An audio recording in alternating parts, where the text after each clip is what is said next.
Sp4zie commentary and plenty. Hello there, YouTube. Sp4zie coming right at you with another commentary. Today we're playing EKKO, and he's been... Wait, I need to do that with the sound effect. Hold on. EKKO! That's it. He's been out for a while. I haven't been mastering him myself. I've been playing him a little bit, but I got a lot of things to learn before I can consider myself good at this champion. But I am enjoying him for sure. He is fun. He is a little bit OP. I guess we can all agree on that, hopefully. He might get nerfed in the upcoming patch. We are going to talk a little bit about why he's OP, why he's so strong, and how you play him. And hopefully we're gonna have a pretty good game. So go and get yourself a drink, I've got a cup of coffee. Runes and masteries to start things off. We're rocking magic pen marks, ability power quints, armor seals, and magic resist glyphs. And masteries are gonna be 21, 9, and 0. A pretty standard rollout for any mid mage.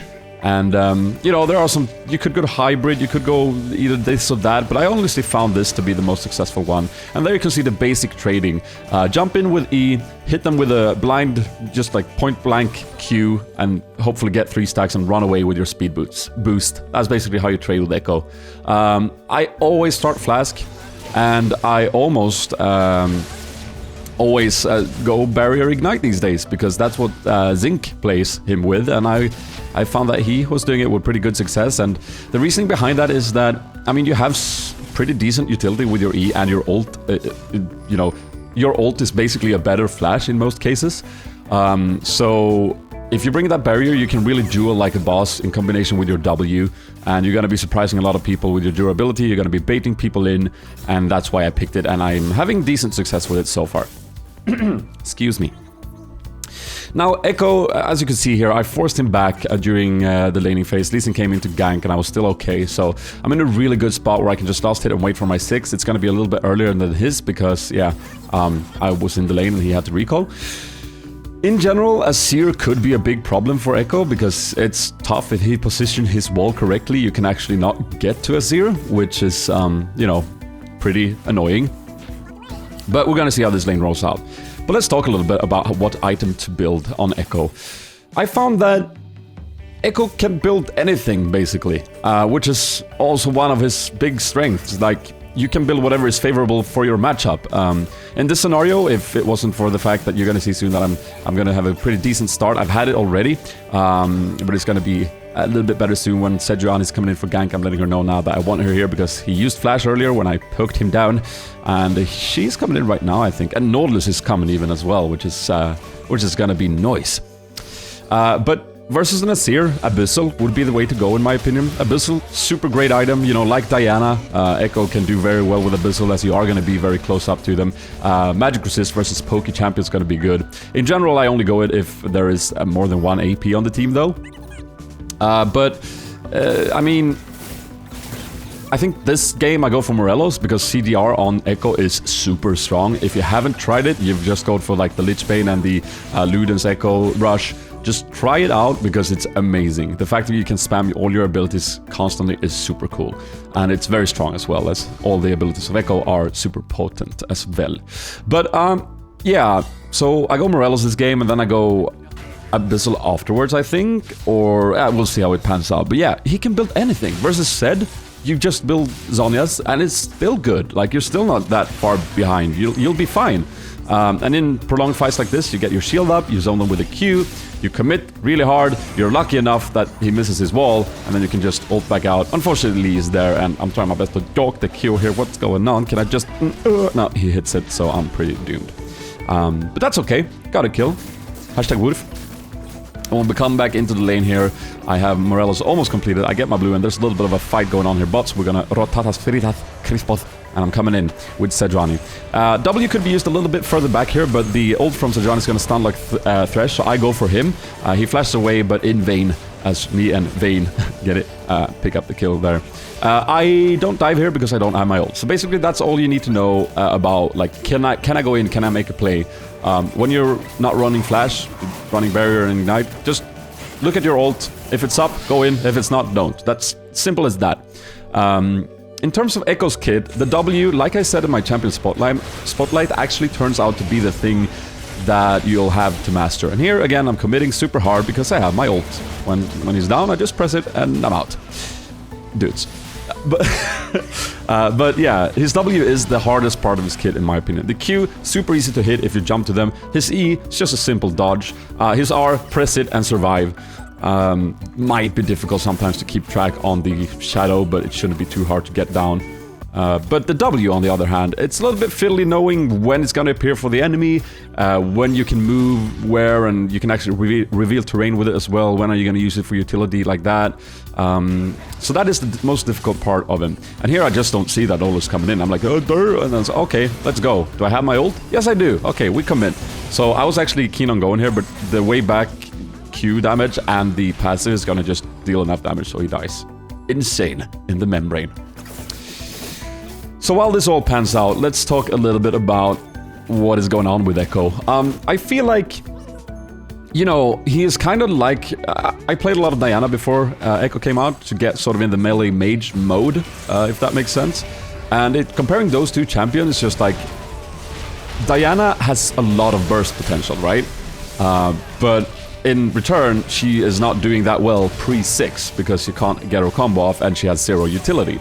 You know, that sort of makes sense because you get that power spike and you can play around it, and it's more about surviving the laning phase.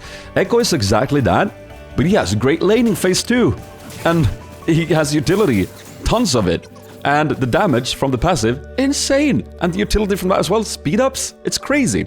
So basically he feels like he has the power of a Diana, but without the throwback, like the backslash of it, or whatever it's called.